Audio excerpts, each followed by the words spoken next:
Thank you, my beloved, for coming here tonight and granting us a vision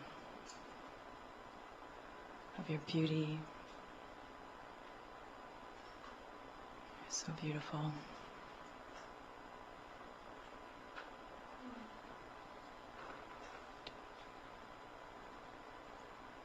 Beloved, if I may ask you a question pertaining to the event at Columbia that was part of the recitation that was done the last time we came together with you.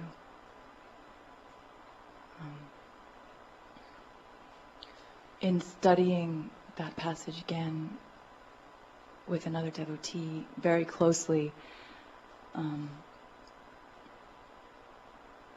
it became clear to me that I had a question about the yogic spiritual,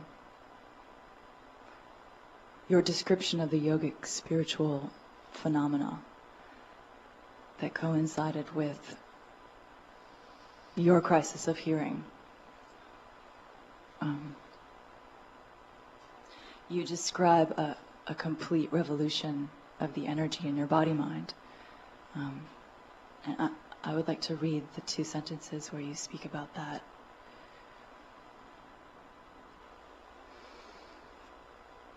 All of the motions of me that moved down into that depth appeared to reverse their direction at some unfathomable point.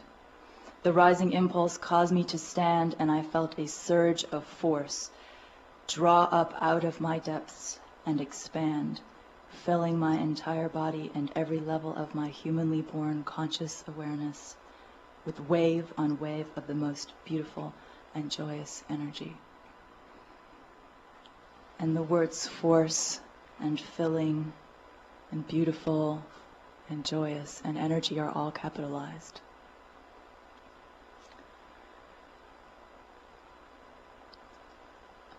And as I read this, I became aware in myself of a way of conceiving of hearing that's different from this, that I wasn't fully informed of the yogic spiritual revolution that you're describing here.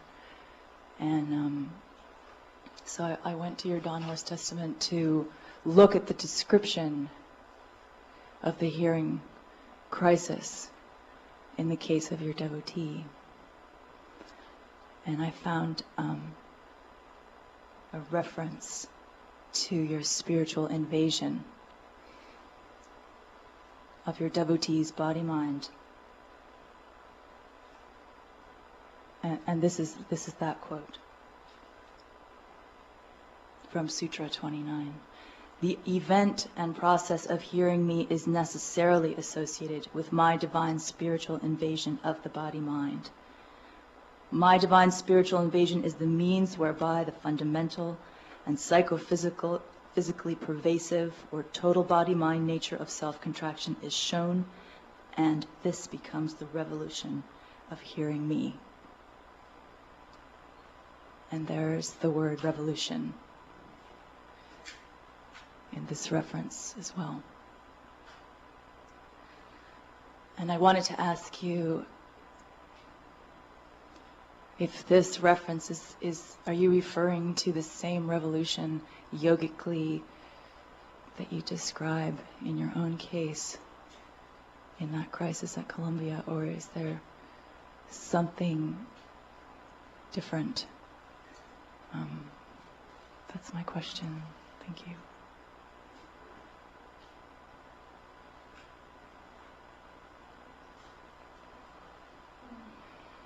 I guess you'll have to wait and find out.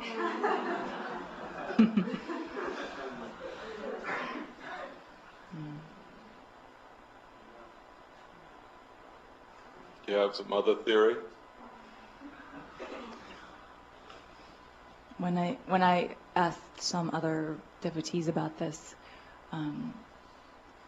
they had a question Did you ask anybody who had heard me? No. You did? No. No. Oh. Well, in their opinion, won't amount to much either, will it? They know no more about it than you do. In that case, they can refer to things that they have read or read it that I've written or heard me say.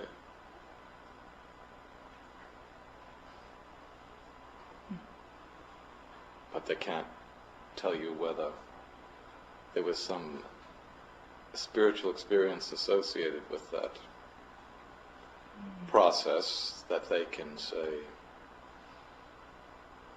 at least has some characteristics like what is indicated in the name of listening now. Or not. I understand. So what about it? Why would there be a question? Probably, or definitely, because of the way that I have conceived of hearing. But you can't conceive of hearing. At least if you do, it doesn't make any difference. I didn't conceive of it. I describe it as a spiritual event and process. And there were certain matters of reality that were self-evidently so.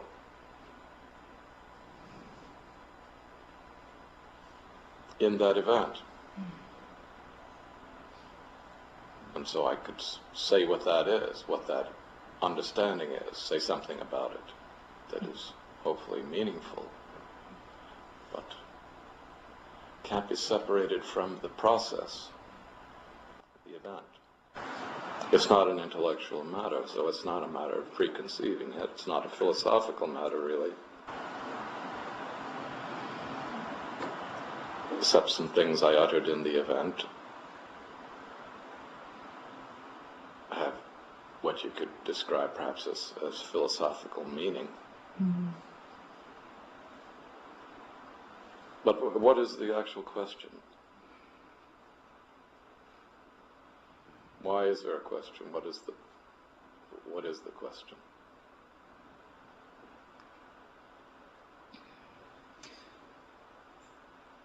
You found the word revolution in both the Dharma's Testament and the Listening. That happened But after. so what? No, that happened after the question already. Why would that suggest to you that there was a different spiritual event somehow associated with hearing in the case of a devotee than I describe in the knee of listening? In the knee of listening, you refer to the energy and force rising so powerfully that it rises. Your body was lifted by it. Well, there certainly was that in that event. And does it say only going up? No. So it's talk about being filled too, and so on, right? Yes. Want to read it again? Part of my question, yes. I do want to read it again. All of the motions Waves of... and waves. Waves and waves. Filling, Revolutionary waves. Filling and what? Saying what does it say? What do I say? The rising impulse caused me to stand, and what about before that? All the motions of me that moved down into the depth. Down.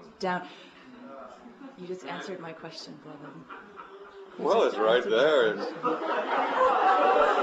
just answered black and white and in print.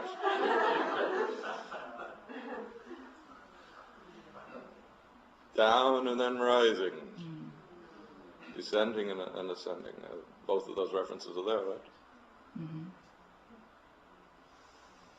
Just as there was a rotating forward that you missed when you tried to pretend that the thumbs had occurred in your own case.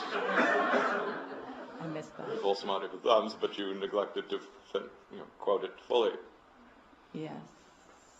And I gave it a color. And here you are, bringing your copy of the news listening to class, and you read it out loud to me, out loud,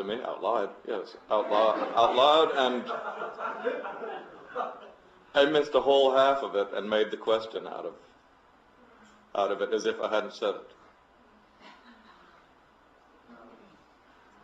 So is reality of such a nature that it can be remembered?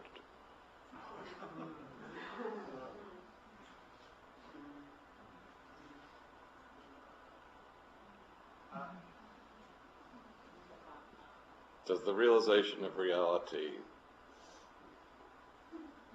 or does the idea of realizing reality suggest that it's about knowing something that you have to make sure you remember after that?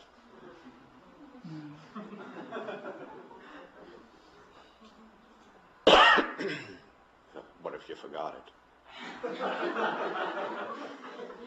Well, you forget virtually everything every time you go to sleep. Oh, are you somehow keeping track of everything you know while you're sleeping now? Well, how does it wind up all still being there when you wake up again? I don't know. Somebody else keeping track of it?